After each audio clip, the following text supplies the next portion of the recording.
இன்னைக்கு நம்ம வீடியோல செம சாஃப்டான முடிச்சூர் லட்டு எப்படி செய்யுதுன்னு பார்க்க போறோம். வாங்கம்மா நம்ம வீடியோல பார்க்கலாம். ஒரு கப்பு கடலை மாவு எடுத்துங்கம்மா. கடலை மாவு சேர்த்துக்கலாம். இப்போ கொஞ்சமா நம்ம ஃபுட் கலர் எடுத்துக்கலாம். இப்போ நல்லா மிக்ஸ் பண்ணிக்கோங்க. ஃபுட் கலர் உங்களுக்கு எந்த கலர் வேணுமோ அந்த கலர் சேர்த்துங்கம்மா. ஃபுட் கலர் வேணான்றவங்க சேர்த்துக்காதீங்க, நீங்க அப்படியே செய்யலாம். இப்போ நம்ம தண்ணி சேர்த்து கொஞ்சம் கொஞ்சமா மிக்ஸ் பண்ணிக்கோங்க. கெட்டி கெட்டியா இல்லாம மிக்ஸ் பண்ணிக்கணும். நல்லா கெட்டி இல்லாம நல்லா மிக்ஸ் பண்ணுங்க. கொஞ்சம் கொஞ்சமா தண்ணி விட்டு பாருங்கம்மா, இந்த அளவுக்கு நல்லா மிக்ஸ் பண்ணுங்க. நல்லா ஒரு கெட்டி கூட இருக்கக்கூடாது, ஏன்னா ஜல்லடியில் நல்லா நின்றுடும். நைஸாக நல்லா மிக்ஸ் பண்ணணும். அவ்வளோதாம்மா, மாவு கரைச்சிட்டோம். இப்போ நம்ம பூந்தி போட்டுக்கலாம். இப்போ கடாய் வச்சுக்கோங்கம்மா. 1/2 கப்பு நெய் எடுத்து சூடு பண்ணி வச்சிருக்கேன், சேர்த்துக்கலாம். நெய் ரொம்ப சூடாகனா, நார்மலாக சூடானா போதும். நமக்கு நெய் வாசனை வரும்போது நம்ம பூந்தி போட்டுக்கலாம். பாருங்கம்மா, நெய் ஓரளவுக்கு சூடாயிடுச்சு. நான் பூந்தி கரண்டி வச்சிருக்கேம்மா. நீங்க பூந்தி கரண்டி இல்லாதவங்க நம்ம வீட்டிலே ஜல்லிகண்டி இருக்கும் பார்த்தீங்களா, அந்த ஜல்லிகண்டியில் கூட நம்ம பூந்தி போடலாம், தப்பு கிடையாது.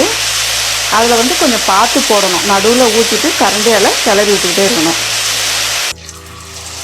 பாருங்க எவ்வளோ சூப்பராக இருக்குது. அடுப்பு தீ மீடியமாக வச்சுக்கோங்க. கொஞ்ச நேரம் வேகட்டும், அப்போ தான் நமக்கு தனித்தனியாக வரும். எவ்வளோ சிறுசாக அழகாக வந்தது பாருங்க. ரொம்ப மொருவலாக எடுக்காதீங்க. பூந்தி கொஞ்சம் அரை வேக்காடாக தான் எடுக்கணும், அப்போ தான் லட்டு சாஃப்டாக வரும். பாருங்கம்மா, பூந்தி போட்டு எடுத்துட்டோம். நம்ம இந்த மாதிரி கையில் நல்லா பிசைஞ்சிடுங்க. உங்களுக்கு வரலன்னா மிக்சி ஜாரில் போட்டு ஒரு சுற்றி நம்ம எடுத்துக்கலாம். நமக்கு லட்டு நல்லா வரும். பாருங்கம்மா, நம்ம கையிலே நல்லா உடச்சிட்டோம் பாருங்க. நல்லா பொடியே வந்துடுச்சு பாருங்க. இந்த அளவுக்கு கரெக்டாக இருக்கணும். இப்போ நம்ம சக்கரை பாவு எடுத்துக்கலாமா. இதால் 1 கப்பு கடலை மாவு எடுத்து நான் பூந்தி செய்து வச்சிருக்கேன். அதே மாதிரி இதால் 1 கப்பு சக்கரை எடுத்துக்கோங்க. 1 கப் சர்க்கரைக்கு நான் 1/2 கப் தண்ணி சேர்த்துக்கிறேன். மீடியமான தீயில வச்சு நல்லா கிளறிட்டே இருக்குமா. முதல் சர்க்கரை நல்லா கரைஞ்சிடணுமா. கரைஞ்சிட்ட உடனே நல்லா தண்ணியாக ஆகிட்டு பாவு மாதிரி வரும் சர்க்கரை. நான் ஒரு 4 பீஸ் ஏலக்காய் எடுத்து நச்சு வச்சிருக்கேம்மா. இந்த மாதிரி நீங்கள் மாவா பொடி பண்ணிக்கணும்னாலும் பண்ணிக்கலாம். நல்லா மிக்ஸ் பண்ணி விடுங்க. இதை பாருங்க, ஒரு கம்பி பத அளவுக்கு வரணும். இப்போ இந்த டைமில் அடுப்பு தீ சிம்மில் வச்சுங்கம்மா. இப்போ பூந்தி சேர்த்துக்கலாம். பாருங்க, பூந்தி சேர்த்து நல்லா கிளறி விடுங்க.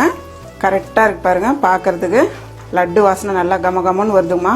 பாருங்க, ஜீரா நல்லா ட்ரை ஆயிடுச்சு. இந்த டைம்ல வெள்ளேரி விதை கொஞ்சம் சேர்த்துக்கலாம். நல்லா மிக்ஸ் பண்ணி விட்டு ஸ்டவ் ஆஃப் பண்ணிடுங்க. பாருங்கம்மா, கொஞ்ச நேரம் நல்லா ஆறிச்சு. நமக்கு கை சூடு தாங்குற அளவுக்கு எடுத்துக்குங்க. ரொம்ப அதிகமான சூட்டில் எடுக்காதீங்க. பாருங்க, உங்களுக்கு எந்த சைஸ் லட்டு உருண்டை வேணுமோ அந்த அளவுக்கு எடுத்துக்குங்க. எவ்வளோ அழகா வருது பாருங்க. சாஃப்ட் லட்டு சாஃப்டாவே இருக்கு. பாருங்கம்மா, எவ்வளோ சூப்பராக வந்திருக்கு பாருங்க. அவ்வளோதாம்மா, ரொம்ப சாஃப்டான ரொம்ப ஈஸியான முடிச்சூர் லட்டு ரெடி ஆயிடுச்சு. நீங்களும் வீட்டில் செஞ்சு பாருங்க.